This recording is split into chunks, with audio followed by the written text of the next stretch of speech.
Cake cutting നേരത്തെ ആണെന്ന് വിചാരിച്ചതാട്ടാ. പക്ഷെ അന്ന് ക്രിസ്മസ് ആയതുകൊണ്ട് ഓരോരുത്തർ ഓരോ വഴിക്ക് പോയി. ഒരുമാതിരി തവളെ പിടിച്ചെണ്ണിയ പോലെ. ആദിസിന് ഞാനൊരു ഗിഫ്റ്റ് വാങ്ങിച്ചിട്ടുണ്ടായിരുന്നു. അത് ഞങ്ങളുടെ മുത്തശ്ശീലമാരെയാണ് വെച്ചെടുക്കുന്നത്. എൻ്റെ തൊട്ട് ബാഗിലിരിക്കുന്ന അലമാരയാണ് കേട്ടോ മുത്തശ്ശീലമാര. എനിക്ക് ഓർമ്മ വെക്കുന്നതിനെക്കാട്ടും മുന്നേ എൻ്റെ അച്ഛൻ്റെ അമ്മയുടെയും കല്യാണത്തിന് മുന്നേ ഉള്ളതാണ് ഈ അലമാര. അതുകൊണ്ടാണ് അതിനെ അങ്ങനെ വിളിക്കുന്നത്. ഈ കേക്ക് കട്ടിങ്ങിന് ഒരു സ്പെഷ്യാലിറ്റി ഉണ്ട് കേട്ടോ. 2025 ലാസ്റ്റ് കേക്ക് കട്ടിംഗ് ആണ്. ഈ കൊല്ലത്തെ ബർത്ത്ഡേ ആഘോഷങ്ങളൊക്കെ അവസാനിച്ചു. ഇനി 2026 തൊട്ട് നമുക്ക് വീണ്ടും സ്റ്റാർട്ട് ചെയ്യാം. കേക്ക് ഓർഡർ ചെയ്തതും കേക്ക് വാങ്ങിയതും ഒന്നും ആദിസ് അറിഞ്ഞിട്ടില്ല. ഒരു സർപ്രൈസ് ആയിരുന്നു. ഡ്രസ്സിന്റെ കളർ കോമ്പിനേഷനിലാട്ടോ കേക്ക് പറഞ്ഞിട്ടുണ്ടായിരുന്നത്. അപ്പോൾ എങ്ങനെയായിരിക്കും എന്തായിരിക്കും ഒരു ടെൻഷൻ ഉണ്ടായിരുന്നു. ഞങ്ങൾക്ക് ഡിസൈൻ ഒന്നും കാണിച്ചു തന്നിട്ടില്ല. അവരുടേതായ രീതിയിൽ ചെയ്യാനാണ് ഞാൻ പറഞ്ഞത്. പക്ഷേ എനിക്ക് ആ കേക്ക് കണ്ടപ്പോൾ ഭയങ്കര ഇഷ്ടമായിട്ടാണ്. സെപ്പറേറ്റ് ആയിട്ട് ഞാൻ നമ്പർ ക്യാൻഡിലൊക്കെ വാങ്ങിച്ചിട്ടുണ്ടായിരുന്നു.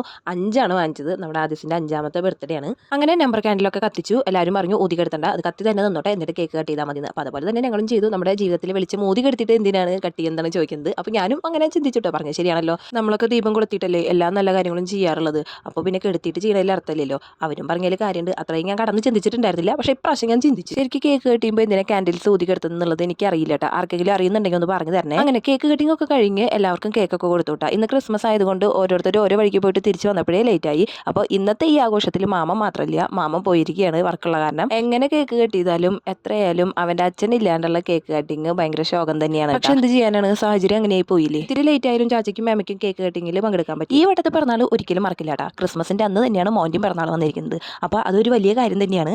ഇനി നമുക്ക് കുറച്ച് പരിപാടികളൊക്കെ ഉണ്ട്. കേക്കൊക്കെ കട്ട് ചെയ്ത് കഴിക്കണ്ടേ. അപ്പോൾ നമുക്ക് പിന്നെ കാണാം.